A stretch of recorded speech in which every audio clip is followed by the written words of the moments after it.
and welcome to the 5th episode of Redefine the Box, a podcast series by SAERC, the Alumni Committee of IIM Ahmedabad. Now, in this series, we talk to individuals who embarked on various unconventional career paths post their MBA at IIMA, and the gentleman joining me today, infamous or famous for being the voice of Indian cricket. He is found in the commentary box, and he's joining us today for this podcast. A lot of interesting questions coming up. Mr. Harsha Bhogle, it's an honor to welcome you to this episode. Thank you very much. How are you doing today? Good, just a little tired. I've had this long talk. Still confused about whether I got it right or no, but cool. No, that's your job. You will continue. Let me ask you just a warm-up question. Your time here in IIM Ahmedabad, it's been a couple of years. What do you remember? What feelings come up when you reminisce back on those days? The first is a feeling of awe, because as I said at the talk today, I was surrounded by people, all of whom seemed to be much more gifted, more talented than me. I hadn't gone through a rigorous course. My engineering course was very soft, and the engineering course that I did was part of 4 or 5 things that I was doing at the time. Little was I to know that my whole career would be like that. And so suddenly to come into a course of great rigor where you're expected to do a certain number of hours, I hadn't done that before. Whereas a few people who'd come from the IITs, they'd seen the system before, a similar system, that people who were full chartered accountants. So at least they had 1 or 2 courses that they didn't need to prep too much on. Whereas I was getting a bit lost at everything I did. So the first feeling was that awe of everyone around. And my second year was one of the best years here of my life. My second year of all the years of my life was one of the best. Because I got the feeling that people had accepted me for who I was. Warts and all, everything, people accepted me. I made friends for life. And I enjoyed my second year here enormously. So, IIM Ahmedabad, or the IIMs in general, are a bit notorious for people finding their significant others here. And I believe you did too. What anecdotes or memories do you have with Anita ma'am at that time? I was very lucky. I mean, it wasn't that we were going out all the time. I was too insecure to be able to do that in the first place. But when you're leaving in your last few months, you start to look at your stay here very differently, because you're still here, but in your mind you've started to move out and you're starting to imagine what life would be in the wider world outside. And I was very young. I was when he passed out 85, I wasn't yet 24. Whereas Anita was 24, she was very clear about what she wanted. She wanted to live life with someone that she knew and she understood, and someone who would understand her. So from that point of view, it made more sense for her. But one thing led to the other, So let's talk about right after MBA, right? What placements are something that a lot of students worry about and talk about. How was that journey for you exiting this prestigious institution? It was peculiar because everybody was, say people in marketing, for example, who wanted marketing jobs. Everyone was applying to every marketing job. And I had applied to 2 agencies. One was Redefine, the other was Lintas, which was where I'd gone and met somebody and I thought I might like it over there. And then suddenly, as placement date came close, I started to get a bit worried. I said, I've only applied to 2 places. What's going to happen here? And luckily I'd done a summer job in Bangalore. I think I had the option of going back. I don't know if it was explicitly stated, but I think I had that option. But that was only, in the end I did apply for a couple of places. Luckily I got a job in the first 3 days. So I didn't need the rest. And I think I was either the lowest or among the bottom 5 salaried people getting out of our batch. Well, how times and tables turn for people. Yes, don't ask me how much. You mentioned in your talk today that you didn't receive an interview letter. No. Would you mind sharing that anecdote with us? In those days, the IIM Bangalore letter used to come first. Okay. So I got an interview letter for IIM Bangalore. All my friends got an interview letter. Not all, but say 3 or 4 others got interview letters from IIM Bangalore. And then the IIM Calcutta interview started to come. And everybody who got Bangalore got Calcutta, except me. And I'm thinking, look, there's a very high positive correlation here. Why am I the only person who did the Bangalore interview but didn't get Calcutta? So I was just mentioning it at home over dinner. And my father, the optimist that he is, said maybe the postman didn't deliver. So Hyderabad is a big village. So everyone knows, we talk about 6 degrees of separation. No, you're 1-2 degrees of separation away from anybody in Hyderabad in those days. So he called up the place where the interviews were to happen and said, can you check if my son's name is in it? And sure as ever, they said, yeah, his name is there. But I never got the interview letter. So I went, I did the interview, I came back. Very luckily for me, in those days, IIM Ahmedabad sent out rejects. Okay. Now the numbers are much larger, so I guess it's infeasible. But IIM Ahmedabad sent out rejects. So a lot of people got rejects, I didn't get anything. So I found out where the interviews are happening, and I went there and I said, sir, this is what happened at IIM Calcutta. I don't think lightning will strike twice, but you never know.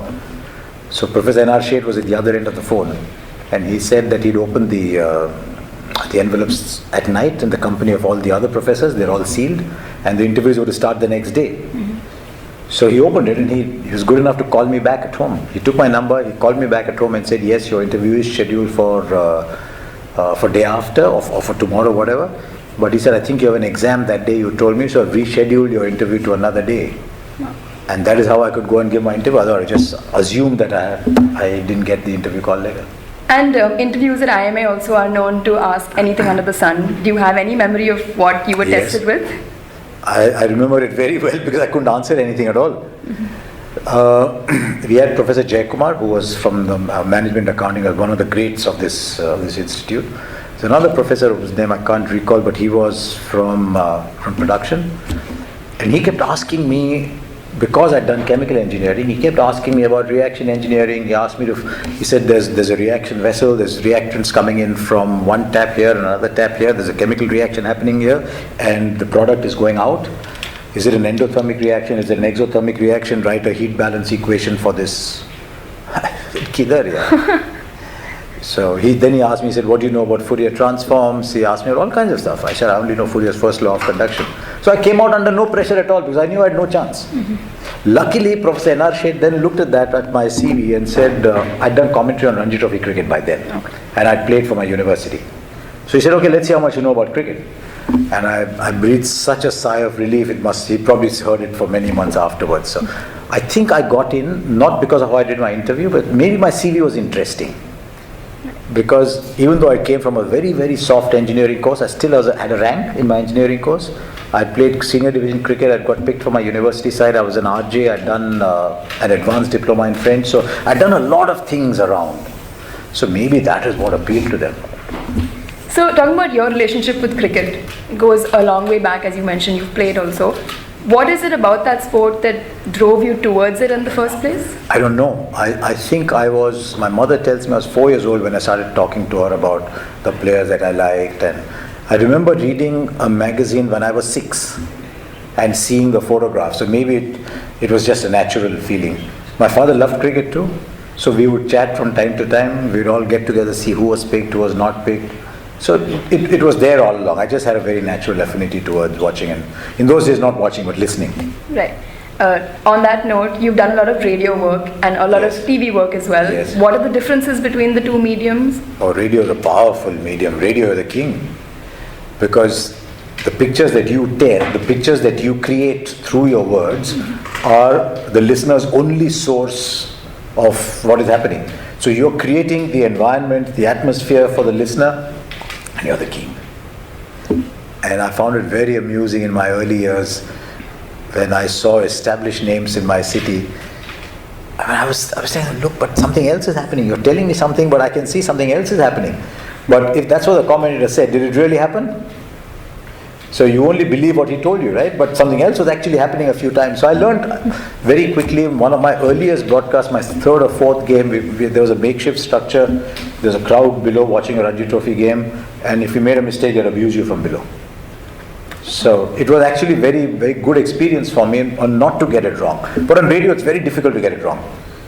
Now radio has changed a lot because everyone watches it on television.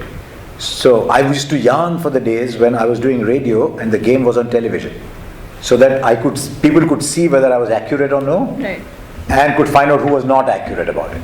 But radio is a beautiful medium. It's a chatty medium.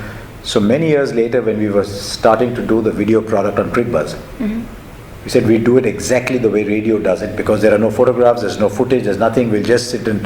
One of the best definitions of radio I heard was 2 or 3 people sitting together and letting the world eavesdrop on their conversation. So we did that on CricBuzz, and it's become very, very big since.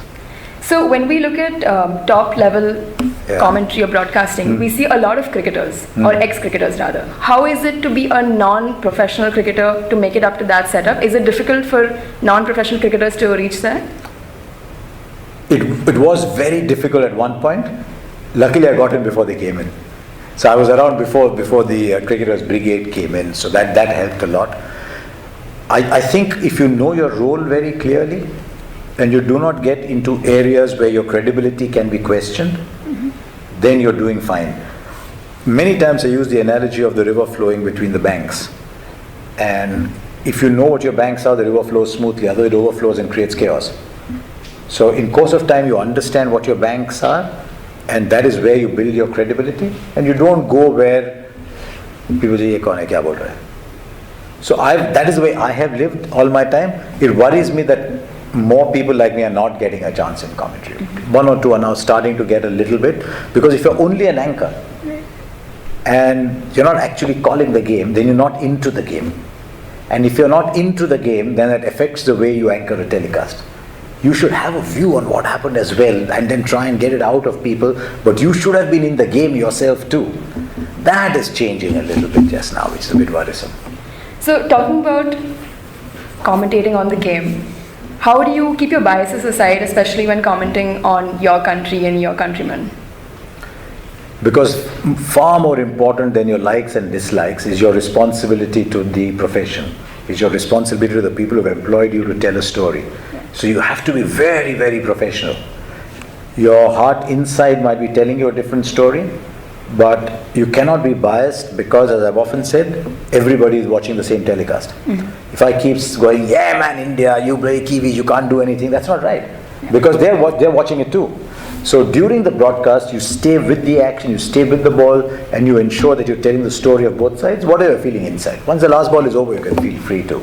Or if you're on your social media individual platforms, you can go and say what you want. Right. But I think on a broadcast, it's very, very important to be fair and unbiased. And I hope those things never go out of fashion.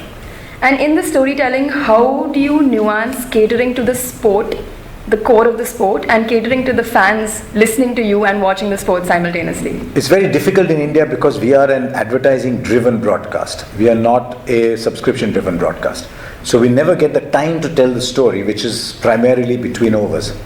We don't have the between overs phase that other broadcasters do. So Sky Sports in the UK, or Fox Sports in Australia, or Super Sport in South Africa, they get very often the space between overs to tell the story. In India, we don't have that. So our stories have necessarily to be very crisp. You can tell the story in a test match, sometimes in a one-day game, but in a T20 game, there's no time at all to tell a story. Are you a fan of how cricket is evolving, going into a more commercialized side? We talk about IPL and we talk about the impact substitute rule and things that are making it more masala cricket in one sense. I'm not a fan of the impact sub, because it's not the cricket as I had imagined it to be, which is 11 players from one side taking on 11 players from the other. And if you have shortcomings in your side, then someone else just stands up and covers up for it. Right. And it's about overcoming that this game is all about.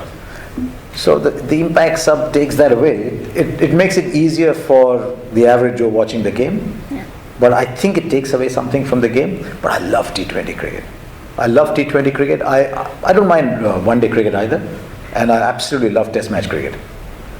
But if you want to love T20 cricket, you must not search for what you liked in Test match cricket.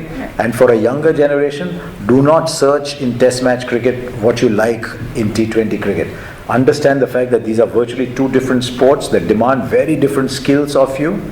Resilience, hanging in there, respecting the ball, all that is a very intricate part of Test match cricket. The conditions are changing, you're adapting all the time. None of that is part of T20. So some people think T20 is a diluted form of the game. But hang on, you got 14 runs and 3 balls. That's not easy either. Right. You don't get 10, 15, 20 balls to play yourself in, especially if you're batting number 5 downwards. You've got to go from the first ball, which is a very difficult skill. So there's something to appreciate in all those forms, even more so in the women's game. I find that a lot of people carry their biases into their interpretation of the women's game. and almost look down at the power equivalent. But that's not the only way to play cricket. And every time I meet people who tell that, I say, did you enjoy watching Serena Williams play? Did you enjoy watching Martina Navratilova, Chris Evert, all these great Steffi Graf play? Right. You'll enjoy watching Smriti Mandhana play, you'll enjoy watching Harmanpreet Kaur play. Just as you do not search for what you like in test match cricket in T20 or the other way around, do not search for what you like in the men's game, in the women's game. Leave that aside and say, right, let me appreciate the skill that is on display here. And if you come in with an open mind, you'll see extraordinary skill. There's a girl from the West Indies called Hayley Matthews. Yeah. Oh, I love watching her play. Smriti Mandhana, you love watching her play. Jemima Rodriguez, overcoming. She's a small-built woman, but she's a wonderfully inventive player, and she's adapted so well to this game. There's so much to love in the women's game, but you'll only love that if you're not searching for Mark Wood bowling at 150 kilometers an hour, because it's a different game. So talking about the women's game and commercialization, it's picking up rapidly. Do you think though that they will always continue to play catch up when it comes to men's cricket in India, or will there be a level playing field someday? Already the match fees are the same. Right. The match fees that the BCCI gives are the same for the men's game and the women's game. At some point, it will, like the film industry, work on your drawing power. But just to give you an example, Nat Sivabrunt came here and played for the Mumbai Indians, and there were a couple of others who came and played in the WPL. The highest salary bracket that they were playing in the UK was 32,000 pounds. And here she was on 310,000 pounds. So the WPL is already the second biggest league in the world. Right. So slowly, as it picks up, as more and more talented women come into the fold, as the matches get more and more competitive, and as people start to be aware that this is a different league compared to what they've been used to seeing, it will start to get bigger and bigger. Whether the income levels will be the same, I do not know, because that also depends on the drawing power of the sport, and one sport's been entrenched for so many years. But already you're starting to see women cricketers being paid well, which is fantastic, because it's encouraging a new generation to come in. I'm expecting in the next 3 or 4 years for Indian cricket to go into orbit in the women's game. And we're hosting the Women's ODI World Cup next year as well, so that should be very And the exciting. T20 World Cup coming up in October. Right. So cricket is intertwined with your life. That is your profession. Do you have another sport that you maybe escape to, you enjoy watching or following? I don't always get as much time because I'm lazy. I used to watch a lot of tennis, but I find it's not drawing me, because it's like a generation thing. After a while, you're used to seeing certain players, and then you suddenly say, okay, Djokovic is coming to the end, there's no Rafael Nadal effectively anymore, Federer's gone, okay, can I watch Senna, can I watch Alcaraz? It'll take me a little bit of time. I enjoy watching football a lot more. So whenever I can, I watch football. It's very easy on the eye. Even if you don't know the offside rule, you can still enjoy it. And I enjoy them losing their sleep over VAR, over VAR. I just enjoy them losing their sleep. So a little more of an open-ended question for you. Do you think India can become a sporting nation, not just a cricketing one? If they want to be, yes they can. But I don't think they want to be. Because just as you have cooperatives and you are the private sector, Amul is a cooperative that behaved like a private sector, did really well. But if you do not have the great desire to become the best, no force on earth can make you the best. And I look at what happens in sport, like, look what happened in wrestling. Look what's happening in our hockey. Do you seriously want to be the best in the world? If you do, you might. If you don't, you definitely won't. So it pains me when I see that. The other example where there's a revolution that's taken place because there was no interference is chess. There's another very nice revolution taking place in volleyball, where every Indian volleyball player has told the federation, we don't want to play for you, we don't want to play for India, you don't want to, because we'll go and play in the leagues. So they're trying to take away the power of the administrator who is putting himself or herself above the sport. Right. Chess is a great case study of how one person created a revolution. So hopefully, as we get these stars in other sport, we will do well. The government has spent a lot of money on these Olympics now. But still, if you look at badminton, for example, out of one stable came a lot of very good players. Then there's a generation that won the Thomas Cup. Winning the Thomas Cup was a huge, huge thing, but we didn't celebrate that. We're going so far into the cult of celebritydom, and that is only going to get more and more, only going to get worse. that we don't realize that what our men's doubles pair in badminton has done is unimaginable. But if you don't value them, the next kid is not going to come into that. So I hope we realize what that badminton revolution is, because it's tapering off. It's starting to taper off and there isn't a whole lot of people coming in. You don't have one Gopi Chand. To create success, you need 15, 20 Gopi Chands. So I'm hoping that people like Lakshya Sen and all are able to take the baton forward. And I'll be watching every game Sindhu plays, be cheering for Sindhu. So, as you mentioned, Saina is one of my favorites. I loved watching Saina Nehwal play. The badminton contingent is quite incredible in India. I liked her because no point was ever finished until she had lost it. She just chased everything. She was a terrier. I loved watching Saina Nehwal play. So, at the helm of a lot of our federations are political figures, and I think that might be holding us back a bit. What can us as the youth, students, masses do, if at all anything, to try and drive this revolution forward? Encourage the other sports people by talking about them, by going and watching them play, by making them stars that allow them to become at least slightly independent of the federations. If they have income outside of the federations, they're able to go and train elsewhere. And when you become wealthy enough, as I hope all of you do, then start backing the schemes that help produce these players. Some of the facilities we have in India now are mind-blowing. Outside of Bangalore, I think the Jindal Secretariat facility outside of Bangalore, what OGQ does is so selfless in the way they try and promote other athletes, but they need a lot more support. All right, a couple of light-hearted questions for you. What is your favorite venue, cricketing venue, and why? I like open grounds. Okay. So I like the Adelaide Oval, Sydney Cricket Ground. I like those kind of ground. I like ground where they leave the grass on. I think Ranchi they've left the grass on. But for sheer atmosphere, I think it's very difficult to match the Wankhede Stadium because it just rises high like that. It cannot rise out like a saucer. Correct. You know, this new stadium in Ahmedabad, it rises, it goes like a saucer because there's so much space. In Mumbai, you don't have that space, so it goes up. And literally, you're there in the action. I love seeing the stadium in Bangalore, the Chinnaswamy Stadium, when RCB are playing. It's very different when RCB are playing and India playing. I mean, there's still support when India playing, but it's a mob when RCB are playing. Similarly, go to Chennai when CSK are playing. What I enjoyed about this year's IPL was that Hyderabad became a center like that as well, because they started backing the Sunrisers, 50,000 people wearing orange. So I've started enjoying how that's grown with the IPL. But yeah, I like the Wankhede Stadium quite a lot. I hope the Eden Gardens gets a facelift. But in India, for me, it's Wankhede. What about overseas? I love the Sydney Cricket Ground. I like the fusion of a modern stadium with traditional architecture in there. It's a decent sized ground. A lot of people look at the Melbourne Cricket Ground, but it is so vast. It's like you go into Ahmedabad, for example, and you just look around and say, you're just in awe of the size. Yeah. So I like the Sydney Cricket Ground. I haven't been to South Africa for a while. I love the grounds in New Zealand because they're just a small little ground. It's like families are coming and watching, and there's a big game going on. Very unlike ours because we play our cricket in concrete stadiums, which are far, far better than they ever used to be. But there, they don't need the concrete stadium. They don't have that many people to fill in. So they're very friendly, open kind of ground. I love those. So what would your advice be to someone who maybe wants to chart an unconventional path within the sporting industry or elsewhere, but coming out of an institution like this, doing an MBA, it's a little bit unconventional. So what would your advice be, having lived that? Yeah, it's, if someone's done well or become successful, you remember that. You don't remember all the people who tried and didn't become successful. Right.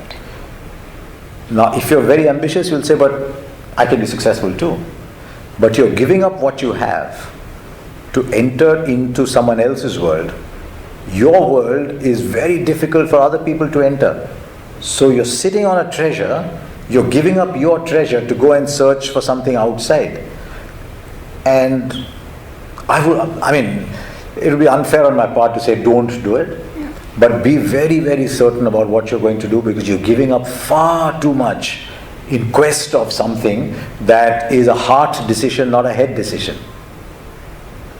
The heart is all very well, Life is governed by eventually whether your head can recreate what your heart is telling you to do.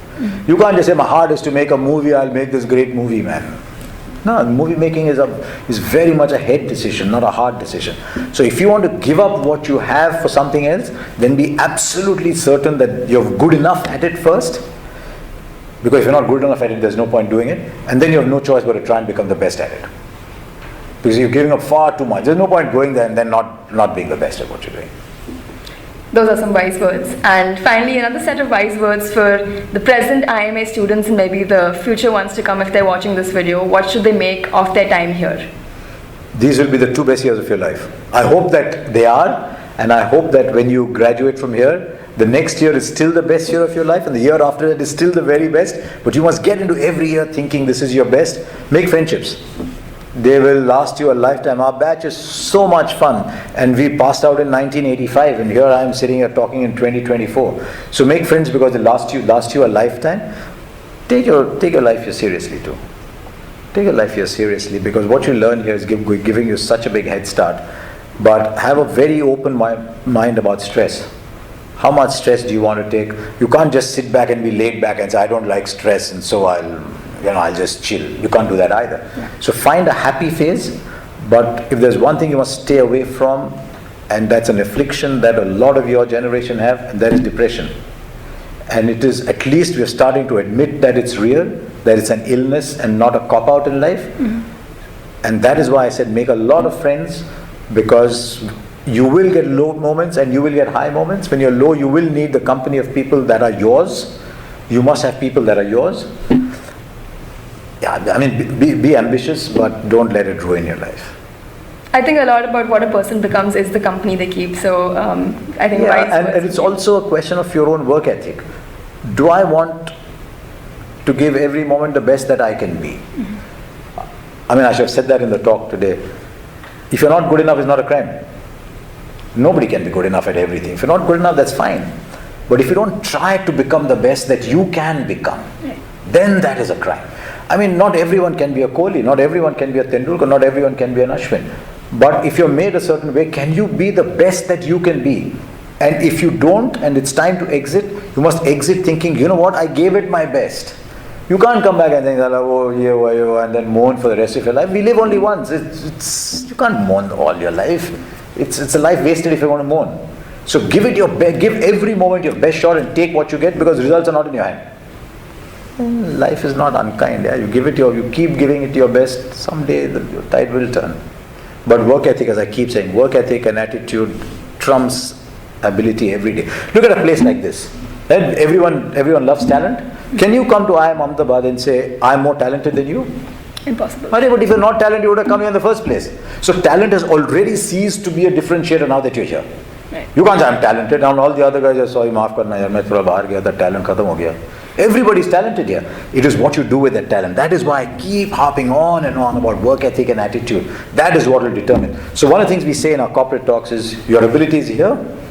It's your work ethic that will either pull it up or drag it down. Study talent. Don't only study balance sheets. Don't only study funds flow statements. Study talent as well. What happens? Why do certain talented people make it? Why do many talented people not make it? What is talent in the first place? Abhinav Bindra said, my talent is hard work. Mm-hmm. So what is talent in the first place? It's a distinguishing factor that you have. So study talent and see why people with talent made it and why people with talent didn't make it. It's a fascinating study. I think those are the perfect words to conclude this episode on. Harsha sir, thank you so much. It is. I was told that there's going to be many tough questions. I was sitting on the edge thinking, it's going to be really tough, hard questions. Those are for off the camera. But well done, well done. Thank you so much for your time, and for everyone listening to this episode, hopefully you enjoyed the chat, and stay tuned for many more. Thank you.